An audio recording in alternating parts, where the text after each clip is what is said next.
Welcome to Nugentino Cinema. It's another live edition. I'm here with Kylie. How are you? I'm good. How are you, Drew? Good. So we just got back from Barbenheimer. I'm referring to that as one movie. It was a double feature with Barbie and Oppenheimer. We went to the Alamo Draft House in Austin. So I guess we'll just start with Barbie. But so did you have like any expectations like going into Barbie? Like were you looking forward to it? I was really looking forward to it, especially since it's the first Barbie live-action movie, as far as I know. I was really excited about the cast because there's so many people who like came together to act in this movie as different Barbies and Mattel executives and other people in the movie. So I was excited to see how they all work together. And I really love Margot Robbie and Ryan Gosling, so I was excited to see them in kind of different roles for both of them, I think. And then just like grew up playing with Barbies, so. Yeah. What did you think of like the plot and like how it was kind of constructed? It surprised me a lot more. Are we doing spoilers? Yeah, so spoilers for both of these movies, but yeah. And we can go into anything. Okay. Yeah. I was kind of surprised that Barbie didn't take place as much in the real world as I thought it would. Yeah. It was kind of like Barbie realized something was going on. She's kind of having this existential crisis and trying to figure it out. And then they go into the real world. She kind of gets what she needs from that journey, I guess you would call it. And then the rest of it takes place in Barbie Land or Barbie World. I don't remember which one they called it. I think it was Barbie Land. Barbie Land. And it's really her taking what she learned out in the real world to change things within Barbie Land. Yeah, I was surprised. Yeah, they went back to Barbie Land because I was kind of expecting it to be, you know, once they went to the real world, they would just be there for the rest of the movie. But yeah, I was surprised that they went back, but I was glad they went back because I think that stuff. I love the look of Barbie Land, and I like that they kind of did. I watched the behind the scenes stuff, and they did like these like matte paintings for the backgrounds of Barbie Land, and I thought it all looked really good. But yeah, it wasn't like. I mean, I thought generally it was good, but I thought the performances were great and the music was great. There was like some musical scenes with Ryan Gosling singing; those were really good. And he has like a dance off with. I forget his name, his actual name, but the guy who plays Shang-Chi. Yeah, that was great. I liked Michael Cera, even he's kind of a smaller role, but he was good as Alan. Trying to think. I thought it was kind of written strangely, like nothing, like it all felt very kind of like almost nonsensical, the way things would just happen. Like they would just go to from Barbie Land to the real world, but they would just, you know, like ride their bike and then all of a sudden they're there. And then whenever they went back, it was not an issue. They just went back, and I thought that was strange, but interesting. Yeah, and I get what you're saying. Like everything happened really easily and quickly. Like if Barbie wanted to go to the real world, she could, and if she wanted to come back, it was really easy. It wasn't like other movies where when you're traveling dimensions, there's like all these things that go into it to go from one to the other, and then to get back always seems to be a challenge too. When you're like when a character's time traveling or something like that. But I think the reason that it was so easy for Barbie to kind of traverse that space was because that's how you play with Barbies. Like you could pick her up and move her wherever you want, and there's not really any logic to it. It's all just based in how kids play. Yeah, that's what I was kind of thinking during the movie, was that it was kind of, yeah, just like kids play, that kind of thing, that sort of play logic. I was also thinking about it when Will Ferrell would like just go into Barbie Land, but I guess you can just kind of sum all of it up as that, as sort of playtime logic. But yeah, I thought it was interesting. The first kind of part of it went by pretty quickly. I think it slowed down a little bit. Not slowed down, but I just started to like not feel the length because it wasn't that long, but just I don't know. But in the later half, when like sort of Ryan Gosling takes over, and it's instead of Barbie Land, it's Kingdom, and yeah, but it was interesting, and I enjoyed the movie overall. I enjoyed it too, and I agree with you. I really liked the sets.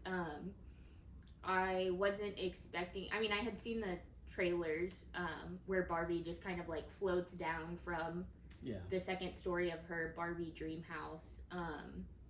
But I was happy that they made the sets how the toys would actually appear, where there's like really no front to the house, you can just see through it, versus taking a real house and just kind of barbifying it.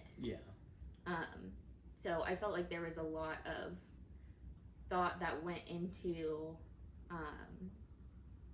kind of constructing Barbie Land.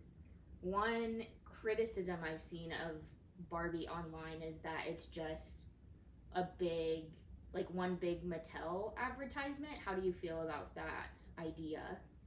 I mean, I think it's always going to come off that way, like any movie that's based off of a toy, whether it be Transformers or the Lego movie, or I think it can always feel commercial, but I think they added enough of a story there. I mean, it was a pretty simple story, but I think they did enough with it to give it give a reason to make a movie out of it. It's probably like the best Barbie movie we could have hoped for. Yeah, I agree. Yeah. And I don't feel like I left the movie wanting to go buy a bunch of Barbie stuff.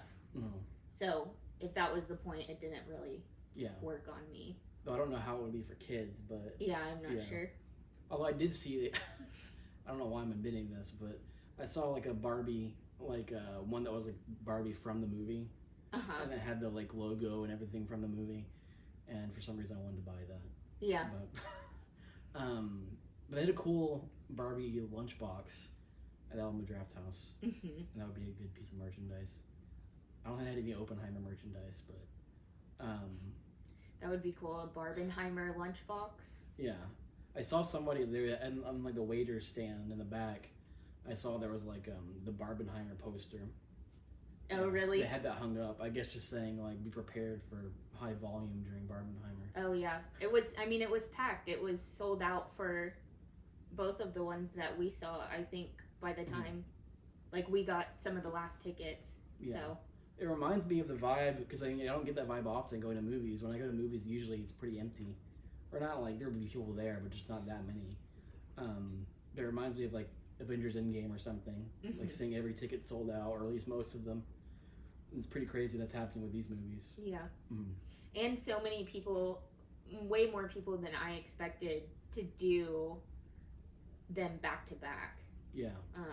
Because we definitely weren't the only ones today who did that, so yeah, it was a good time, and there was some people. I know you said you saw some people like talking about like going to the same theater we were going into, so they did the same double feature we did. But I heard some people when we were in Oppenheimer talking about Barbie. Yeah. So people, whether they're seeing it back to back, they're seeing both, which is pretty interesting, and I like the pairing of the two because they are polar opposites. I think they both ended up kind of being thinking movies in different ways, but like you were saying earlier in the car, there's some like common threads between the two as far as theme.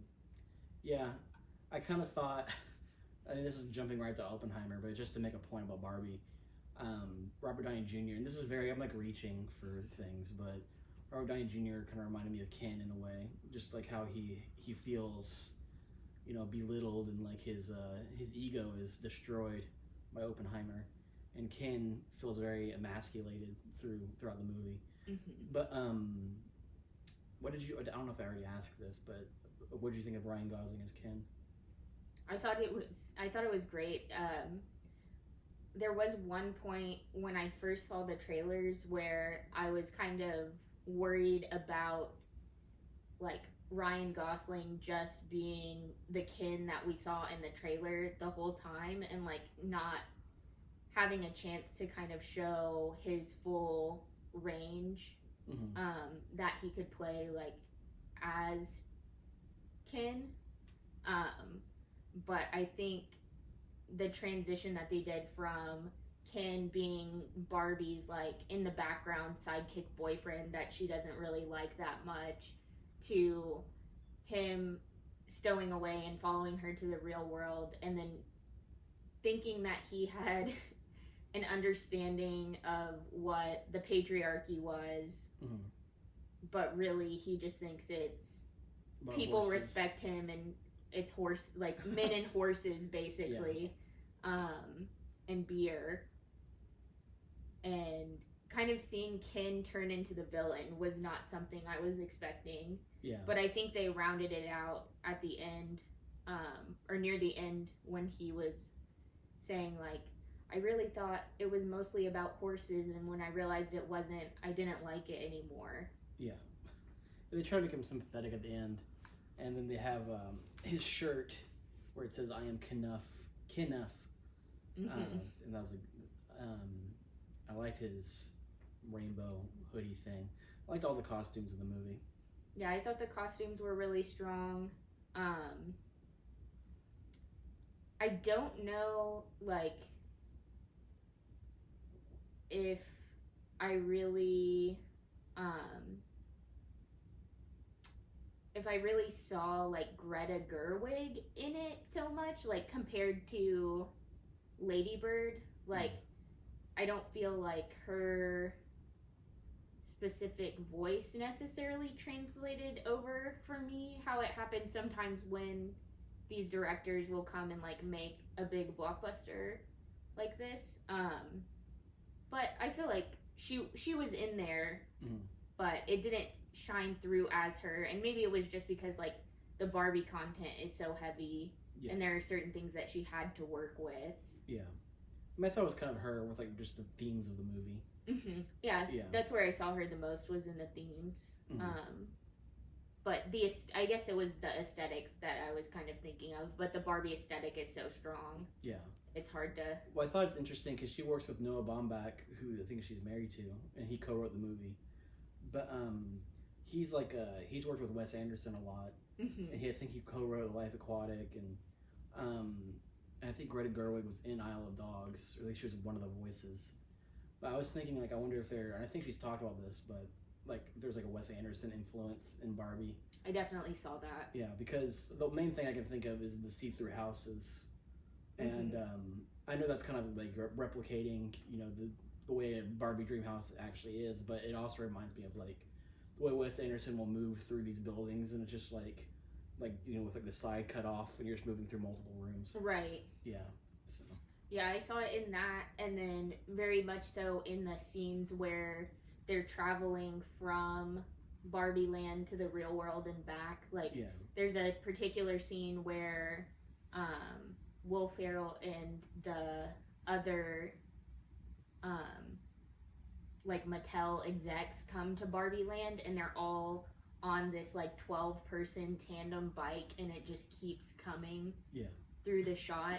Yeah, I like that stuff. I thought those were great, but that was probably what reminded me most of Wes Anderson, or like seeing some like Wes Anderson influence. Yeah, I thought Will Ferrell was good. Not that he's in it that much, but I thought his scenes were funny, so I think he served his purpose. Yeah, I loved them all like roller skating together. I thought that was really funny. Yeah, I like when he's like trying to force her or get her to get back in the box, and like then the whole chase scene that ensues. Generally, I just thought it was pretty breezy. It went by pretty quickly. The scene where they're chasing her through the like cubicles in the Mattel like headquarters reminded me of it wasn't Dog Day Afternoon, what was it? Of King of Comedy. Oh, yeah. When he's like running through the hallways and they're like all chasing him. Yeah, I can see that. Yeah. So I mean, generally I had a good time. I didn't like love it, but I thought I don't like feel that much of an urge, I don't think, to rewatch it, but I liked it though. But yeah. I really enjoyed it, and I think like it's just maybe like it feels like a connection between like younger me who played with Barbie and loved Barbie, an older me who understands the like effects of Barbie and just kind of the way of like how feeling like you need to look perfect like Barbie, but that's not achievable, but like everybody loves Barbie, and like kind of that back and forth of like body image and self-esteem. And I think a lot of those things were dealt with really well in the movie. And I really enjoyed it. Yeah. There were a couple of scenes with the like mother and daughter, so it was America Ferrera and I don't know what the younger actress's name was, where I felt like they were kind of like really trying to lay it on thick, like pulling on the heartstrings a little bit, but even that, like, I'm okay with. Yeah. For some reason that stuff, I don't even know why, it reminded me of like Freaky Friday or something. Yeah, it was very that. And similar, I mean, they don't go to another dimension or anything like that in Freaky Friday, but they do switch bodies, so it's kind of similar themes too. Yeah, I thought it was good. I think it served a good purpose, and I can definitely see why people like really enjoy it. I'm glad it's doing well. I mean, I think I'm glad to see a movie with like a great cast and a great director, like, you know, huge in the zeitgeist. But yeah, I give it 3.5, I think. What would you give it out of 5? I'm kind of between 4 and 4.5 right now, and I think the deciding factor will be when I go see it again next Saturday. Yeah. Are you planning on seeing Oppenheimer again as well? Yes. So Michael and I are seeing Oppenheimer on Friday night, and then Barbie on Saturday night. So I'll be doing the opposite of what we did. Not seeing him in the same day, obviously, but seeing Oppenheimer first and then Barbie second. So I'm interested to see how that kind of changes things, because I feel like the way that we did it, seeing Barbie first and then Oppenheimer second is the way to do it, because if you see Barbie second, you're going to be thinking about Oppenheimer during Barbie. Yeah, I thought it was good to start it light and then end it with a heavier thing, sort of like an appetizer and then like a hard course, main course. And plus it's called Barbenheimer, so Barb starts first and then you have Oppenheimer. It only makes sense. Yeah. I mean, I've heard some people saying like you got to start Oppenheimer first, like go to Oppenheimer at like 11 a.m. Like have like a coffee and a cigarette before, and then Oppenheimer, and they have like a light lunch, and then Barbie, and then you go to the club afterwards. Yeah. That was like a meme on something. But but I enjoyed it. Do you want to jump into Oppenheimer? Yeah. Keep going back and forth between Oppenheimer and Oppenheimer. I do too. They kind of have that. They don't talk about that, but they talk about like how to pronounce Strauss, which is the Robert Downey Jr. character. But so Oppenheimer, directed by Christopher Nolan, starring Cillian Murphy, Robert Downey Jr., Matt Damon, Florence Pugh, Emily Blunt, among many others. Huge cast. So what were your initial thoughts on it? I don't think that I was going in. I was afraid pairing the two. It ends up being what, like 5 hours and. Yeah, pretty much 5 hours. Okay, so. Like 4 and 50 minutes, but that's pretty much fine. Yeah. With all the trailers and everything, it's a good 5.5 hour experience. So I was afraid that the Oppenheimer being the 3-hour movie, I was gonna really feel the runtime early in and be kind of just like getting a little weary as we get into it, because I knew it was gonna be it's really heavy subject matter. But I really didn't feel the runtime until about the like 2-hour mark.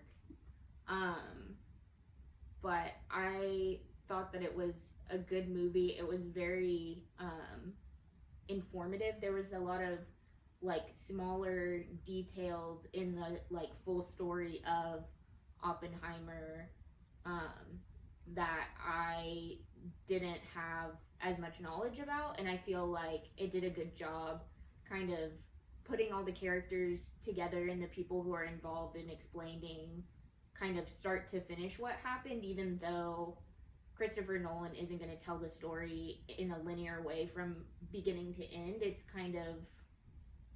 was kind of like three different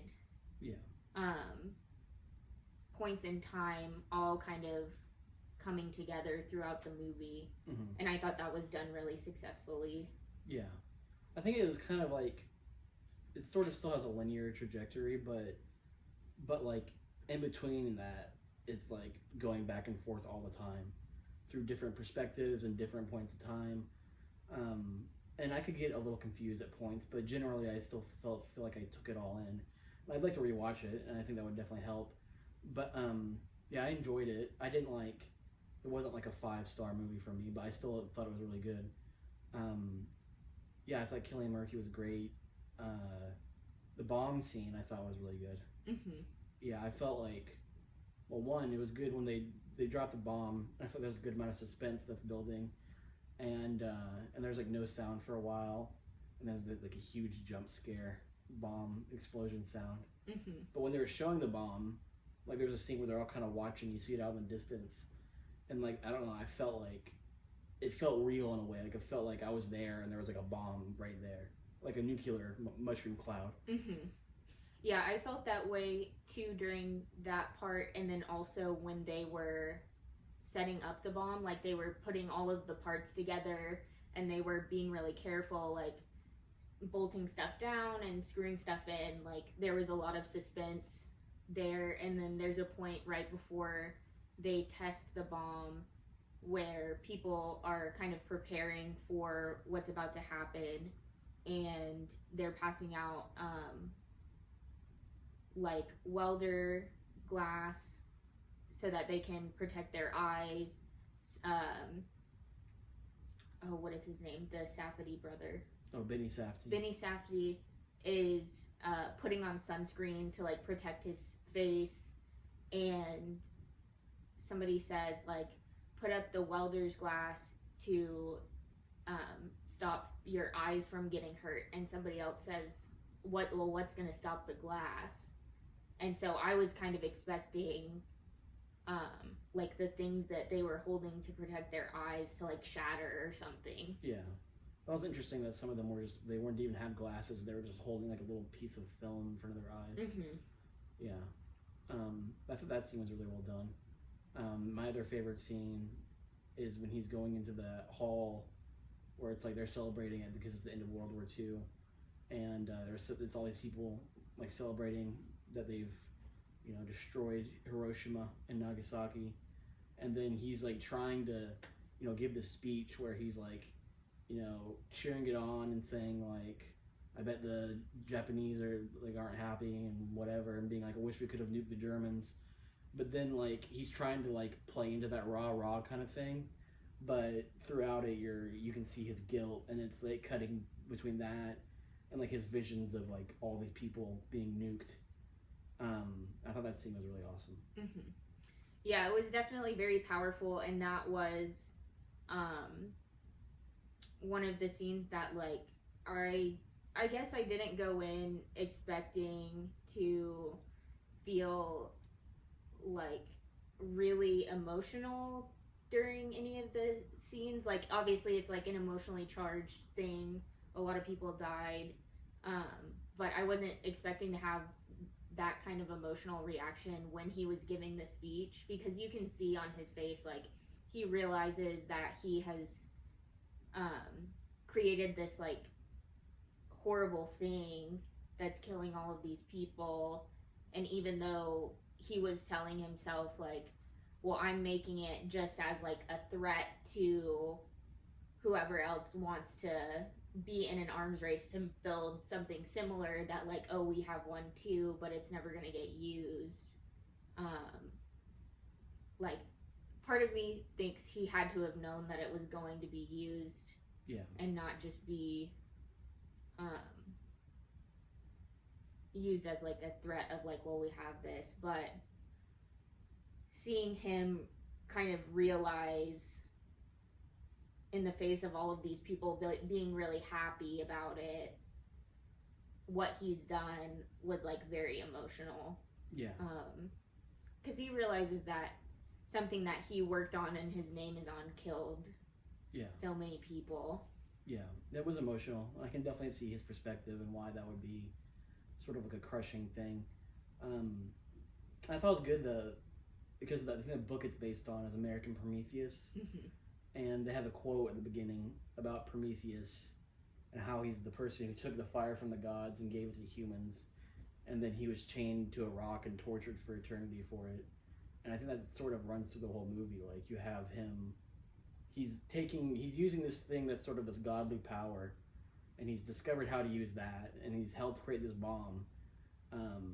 But then, like, the after effects of it, he sort of ends up being railroaded and tortured, and it does parallel in a very interesting way. Yeah, I think that quote describes it in a lot of ways very well. But yeah, I thought the cast was great. There was one part with Florence Pugh that we talked about afterwards where they're telling Oppenheimer about her character, Jean, I think it was. I think so. Passing away after he had just seen her pretty recently, and they make it look as if it was a suicide in some of the flashbacks, but then I mean, I could be mistaken, but I kind of saw a part where it looked like there was a gloved hand like pushing her into the bath versus her falling into it. So I kind of wonder, is that Oppenheimer's mind kind of like running away from him on like what could have happened? Is it some kind of paranoia of his, or is that something that actually happened? Yeah, I think they're trying to play it like ambiguous to like, we don't know what happened, but you think that could have happened. Like, she could have been killed by the FBI or something. Right. Which wouldn't be totally out of the question. Because there's a part where Matt Damon, we were talking about this, about when he's like, that's what they're going to do with this guy who quit, and like he knows all this information, and then Matt Damon says like, well, we're going to kill him, and he's like, well, I'm just joking. But I think that kind of sets that up a little bit, that could be a possibility, or that puts something in his head. And I've heard it compared to The Insider, and I know The Insider, I can definitely see the comparison, because The Insider has Al Pacino and Russell Crowe. I haven't seen it. It's really good. It's directed by Michael Mann, who I know Christopher Nolan's a huge fan of, because Heat was a big inspiration on like The Dark Knight.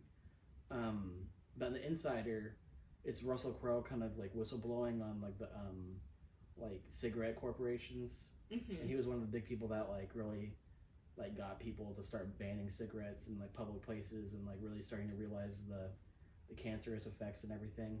But throughout that movie, he had like a constant paranoia of like people showing up at his house, like much like an Oppenheimer, people digging through his trash, and being worried that he was going to get killed. But so that paranoia that runs through it is in both movies.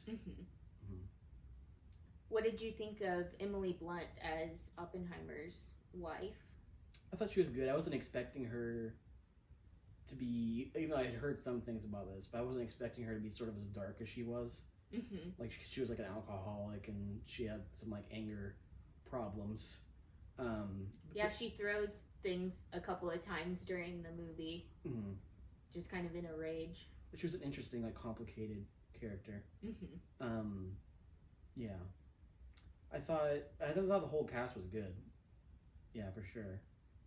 I was a bit confused, and I'm going to sound dumb here probably, but at exactly what Benny Safdie did, like, because he like betrayed him, and then like because Emily Blunt like wouldn't shake his hand, and then she was saying that like if she was, because like there's the part where because he's testifying against him.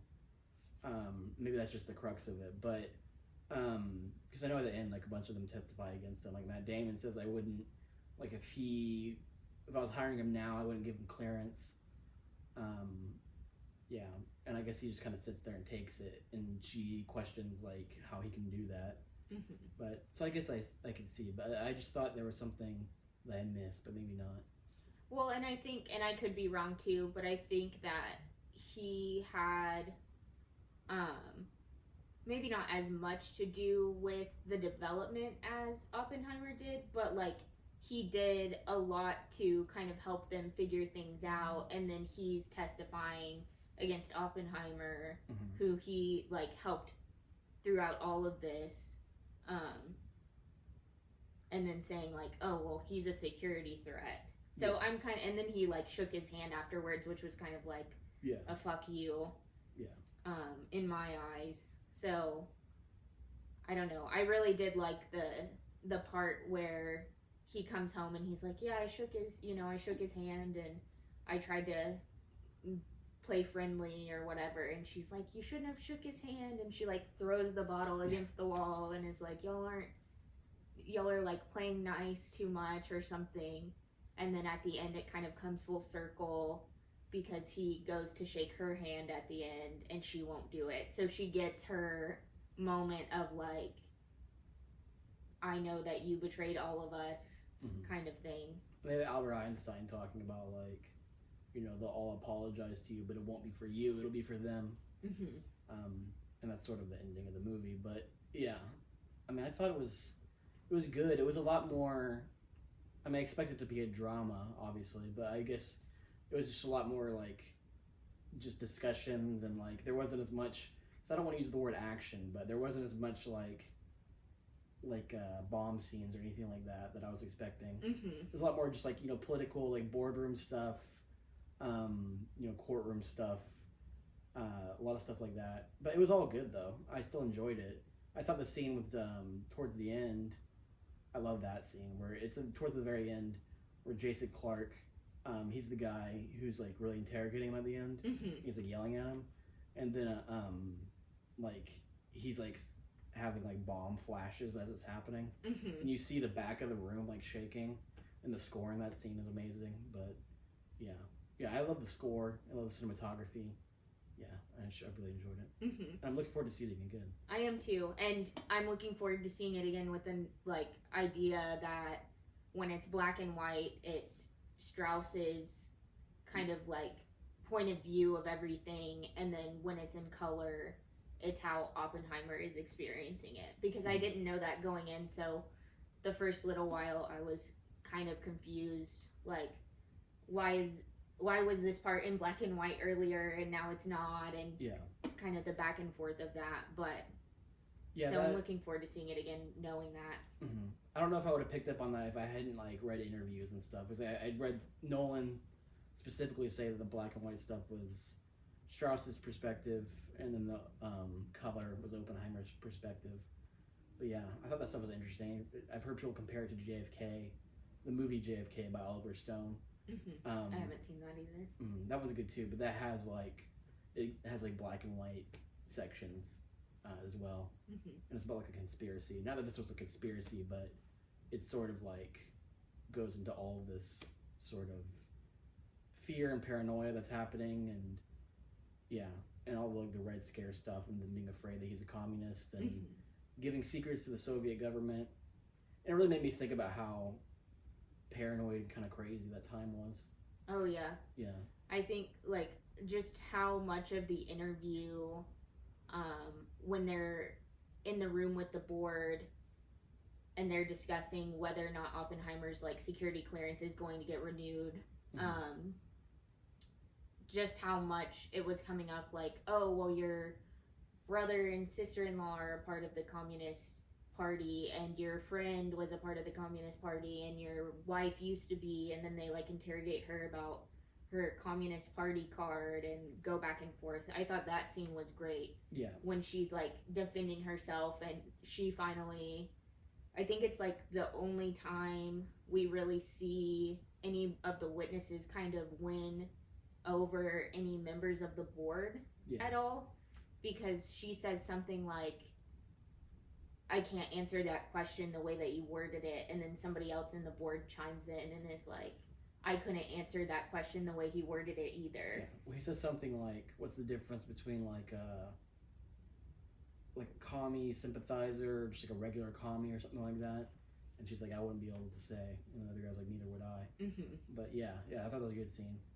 I don't think I'm wording that exactly, but I do remember that. That was a good scene. Yeah, I thought it was really good overall. Hoping to see it on 70 millimeter. That would be really cool, I think. Yeah. I know in San Antonio they have like the one, there's only like I think 5 places or maybe 6 places in North America where it's like actual IMAX 70 millimeter, which is like Nolan's preferred presentation. But that'd be really cool to see. For the black and white scenes, because apparently they invented the black and white film stock because it didn't exist, because it's like actual black and white IMAX film stock. Oh, yeah. I think I want to say I like read about that briefly, but that's really cool that they did that for this specifically. Yeah, I thought it looked good, but it had sort of a strange look to it. Like it almost looked purpley to me. Yeah, I did notice that also. Yeah. But I wasn't thinking about it being the IMAX 70 millimeter until you just said that. I had read that maybe like a month or 2 ago. I think he shot most of it in IMAX, but I did notice some scenes where like the aspect ratio was changing. So I guess the rest of it would have been filmed on like 65 millimeter. But yeah, I thought it had a great look to it. Yeah. Overall, I'd probably give it a 4 out of 5. How about you? Yeah, I think a 4. I think I'm at a 4 with both Barbie and Oppenheimer. Yeah. But I thought it was a really good pairing. And some of the like cross threads that I saw between Barbie and Oppenheimer, obviously this wasn't planned or anything, but just like a big theme in Barbie is them all trying to find their independence and figure out who they are morally and what do they like to do and things like that. And then that kind of follows through to Oppenheimer of he wants the independence from like to do his work at the beginning, and then after that he just wants to kind of be free from this name that he's made for himself because he's the creator of the bomb. And there's a part with Hoover where he goes to Truman, yes. There's a part with Truman where they go to, I think they're in the Oval Office, and they're talking about like Oppenheimer saying like, well, I feel like there's blood on my hands because it's right after they dropped the bombs on Japan, and Truman like takes his handkerchief out of his pocket and is kind of like making fun of Oppenheimer and making light of this horrendous thing that they were all just a part of, and then calls Oppenheimer a crybaby. And it's kind of like, I don't want to see him again. Well, it shows the kind of 40s mentality of like, just suck it up. They keep calling him a martyr a lot. And that scene was good, and had Gary Oldman as Truman, which he has a lot of makeup on, but I thought he was good. I thought he was good too.